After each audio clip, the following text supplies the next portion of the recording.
নমস্কার বন্ধুরা, শ্রেয়সীর রান্নাঘরে আপনাদের স্বাগত জানাই। আজ আমি বানাচ্ছি কর্ন টিক্কা। বিকেলে চায়ের সাথে বা স্কুলে বাচ্চাদের টিফিনে এটা মাঝে মধ্যে দেওয়া যেতেই পারে। খুব একটা ঝামেলার রান্না নয়, কিন্তু খেতে ভীষণ সুন্দর হয়। তো চলুন বন্ধুরা, রেসিপিটা দেখে নিই। আমি এখানে 200 গ্রাম মতো ফ্রোজেন কর্ন নিয়েছি। চাইলে বাজারে যে নর্মাল কর্ন পাওয়া যায় আপনারা সেটাও নিতে পারেন। আমি সামান্য নুন দিয়ে কর্নটা সেদ্ধ করে নিলাম।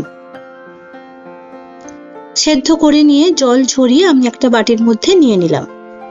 এরপর আমি একটা বড় সাইজের পেঁয়াজকে কুচি করে ওর মধ্যে দিয়ে দিলাম। খানিকটা ধনেপাতা কুচি দিয়ে দিলাম। কাঁচা লঙ্কা কুচি দিলাম, যে যেরকম ঝাল খান সেরকম দেবেন। সামান্য আদা বাটা দিলাম, রসুন বাটা সামান্য দিলাম। এরপর ধনে গুঁড়ো হাফ চামচ মতো দিয়ে দিলাম। গোলমরিচের গুঁড়ো হাফ চামচ দিলাম।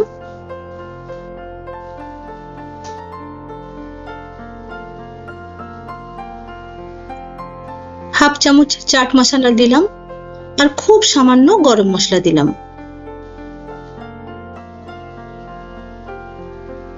পরিমাণ মতো নুন দিয়ে দিলাম। কর্ন সেদ্ধ করার সময় নুন দিয়েছিলাম, আর চাট মশলাতেও নুন থাকে, তাই একটু বুঝে দেবেন। কাশ্মীরি মির্চ সামান্য দিয়ে দিলাম, তবে এটা অপশনাল। একটা বড় সাইজের আলুকে আমি সেদ্ধ করে ওর মধ্যে দিয়ে দিলাম। এরপর বাইন্ডিং এর জন্য আমি এখানে 2 চামচ কর্নফ্লাওয়ার নিয়ে নিয়েছি। এরপর সমস্ত কিছুকে ভালো করে আমি মিশিয়ে নেব।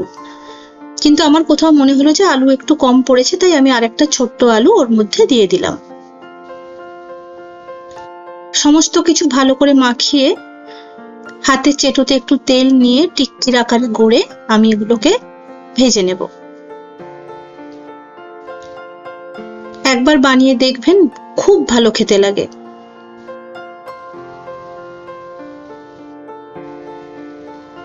এবারে প্যানে আমি সামান্য তেল দিয়ে দিলাম। তেলটা গরম হয়ে এলে আমি এক এক করে টিক্কিগুলো দিয়ে দেব।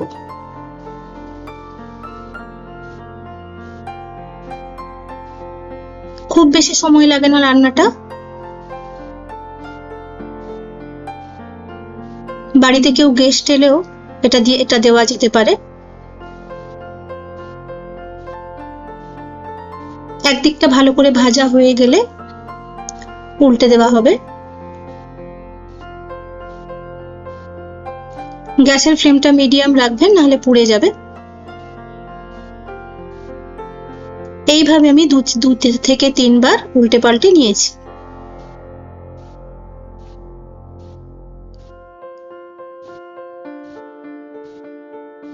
মোটামুটি টিক্কিগুলো আমার ভাজা হয়ে এসছে।